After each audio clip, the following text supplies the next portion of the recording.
Good morning बच्चों, students. आज मैं आपको पार्ट 3 दयालु राजकुमार पढ़ाऊंगी।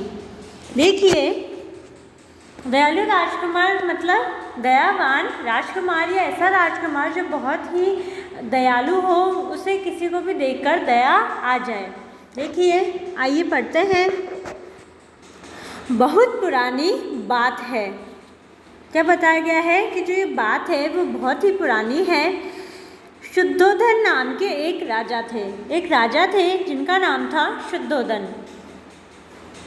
उनकी राजधानी कपिलवस्तु थी। जो राजा थे उनकी राजधानी थी कपिलवस्तु। उनके पुत्र का नाम सिद्धार्थ था और जो राजा है उनके पुत्र का नाम क्या था? सिद्धार्थ। वह बहुत दयालु राजकुमार था। जो सिद्धार्थ थे वो बहुत ही दयालु राजकुमार थे। आगे देखते हैं कि एक दिन राजकुमार सिद्धार्थ अपने उपवन में टहल रहे थे। एक दिन क्या हुआ कि जो राजकुमार थे सिद्धार्थ, वो अपने उपवन यानी बगीचे में टहल रहे थे। तभी घायल हंस उनके सामने आकर गिरा। तभी क्या हुआ कि एक हंस जो कि घायल था उनके सामने आकर गिर गया। उसे किसी ने तीर मारकर घायल कर दिया था। जो हंस था उस हंस को किसी ने तीर मारकर उसे घायल कर दिया था। राजकुमार सिद्धार्थ तेजी से चलकर उसके पास गए और अपनी गोद में उठा लिया।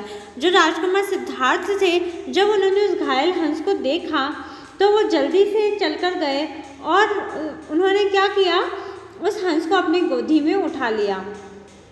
उन्होंने उसका तीर निकाला और उसे पानी पिलाया। फिर राजकुमार सिद्धार्थ ने क्या किया कि उन्होंने उसका तीर निकाला और उसे पानी पिलाया। वे बोले, किसने इसे तीर मार दिया? वे बोले कि इस हंस को तीर किसने मारा है? उसे दया नहीं आई?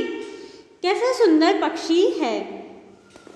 देखिए, उसी समय राजकुमार देवदत्त वहाँ आ गए। उसी समय क्या हुआ कि एक और राजकुमार जिनका नाम देवदत्त थे वो वहाँ पर आ गए। आगे देखते हैं, उसके हाथ में धनुष था। जो राजकुमार थे देवदत्त, उनके हाथ में क्या था? धनुष। वह घायल हंस को खोज रहे थे। वो क्या कर रहे थे कि वो घायल हंस को खोज रहा था। सिद्धार्थ की गोद में हंस को देखकर वह बोला, अरे ये इधर है। सिद्धार्थ, ये हंस मुझे दे दो। जब उन्होंने देखा कि जो वो घायल हंस था वो सिद्धार्थ की गोद में है, तो वो बोला कि अरे यहाँ है सिद्धार्थ, तुम ये हंस मुझे दे दो, ये मेरा शिकार है, इसे मैंने तीर मारा था। वो बोलता है कि ये हंस मुझे दे दो, ये मेरा शिकार है और इसे तीर भी मैंने ही मारा था। सिद्धार्थ बोला, इस पर तीर चलाते हुए तुम्हें दया नहीं आई? सिद्धार्थ ने क्या बोला कि जब आप इस पर तीर चला रहे थे तो क्या तुम्हें दया नहीं आई? इसने तुम्हारा क्या बिगाड़ा है जो तुमने इसे तीर मारा? वो बोलता है कि इसने तुम्हारा ऐसा क्या बिगाड़ा जो तुमने इसे तीर ही मार दिया। आगे देखते हैं। देवदत्त ने कहा, मैंने इसका शिकार किया है, अब ये मेरा है, इसे मुझे दे दो। देवदत्त बोलता है कि मैंने ही इसका शिकार किया है और अब ये मेरा है, तो मैं ही इसे लूँगा, तुम इसे मुझे दे दो। सिद्धार्थ ने कहा, जीवों को मारना पाप है, जीवों पर दया करनी चाहिए। सिद्धार्थ ने समझाते हुए बोलते हैं कि जो जीव या पक्षी जानवर रहता है उनको मारना बहुत ही बड़ा पाप है और हमें जीवों पर दया करनी चाहिए। मैं इस हंस को तुम्हें नहीं दे सकता। वो बोलते हैं कि मैं ये हंस को नहीं दूंगा तुम्हें। देवदत्त बोला, ये हंस मेरा है, मैं इसे लेकर रहूंगा। महाराज के पास चलो, वे ही इस बात का न्याय करेंगे। देवदत्त जिद करने लग गया कि नहीं, ये हंस तो मेरा है और मैं इसे लेकर रहूंगा। और बोलता है कि चलो हम महाराज के पास चलते हैं, वे ही इस बात का न्याय करेंगे। सिद्धार्थ बोले, ठीक है, महाराज के ही पास चलो। सिद्धार्थ बोलता है कि ठीक है, हम महाराज के पास ही चलते हैं और इस बात का न्याय करेंगे। दोनों महाराज शुद्धोधन के पास गए। दोनों राजकुमार सिद्धार्थ और देवदत्त महाराज शुद्धोधन के पास गए। राजा ने दोनों की बातें ध्यान से सुनी। देवदत्त ने कहा, महाराज, सिद्धार्थ मेरा हंस नहीं दे रहा है। जो राजा थे उन्होंने दोनों की ही बात बड़े ध्यान से सुनी और फिर देवदत्त ने कहा कि महाराज, ये सिद्धार्थ मेरा हंस नहीं दे रहा है।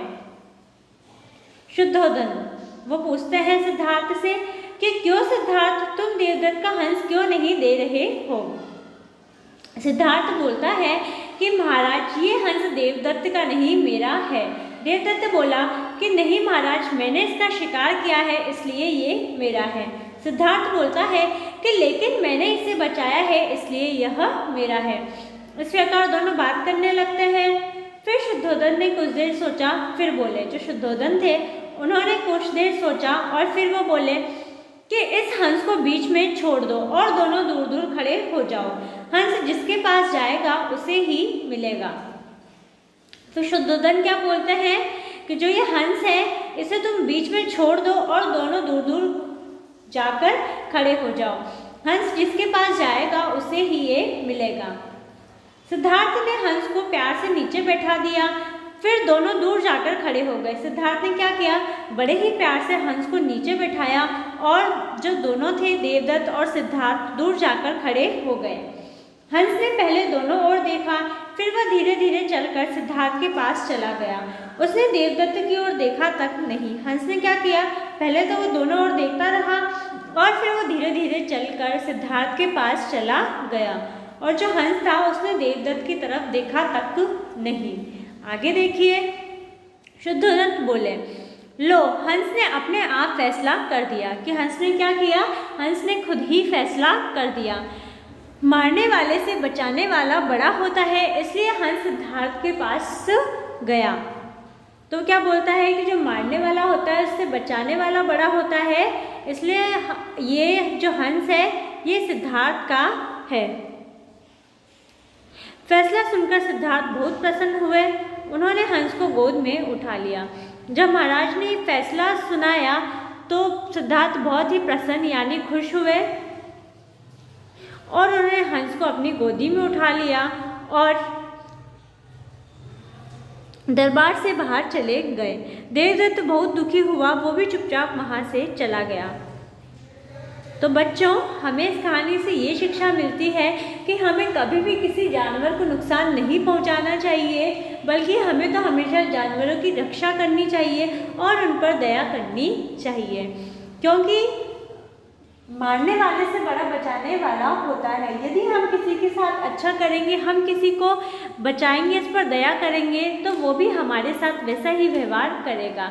इसलिए हमें कोई भी जानवर जीव हो उसे कभी नुकसान नहीं पहुंचाना चाहिए, हमें हमेशा उन पर दया करनी चाहिए। तो इस प्रकार हमने ये पाठ 3 दयालु राजकुमार पूरा पढ़ लिया है। आप भी इस पाठ को पढ़िए। धन्यवाद।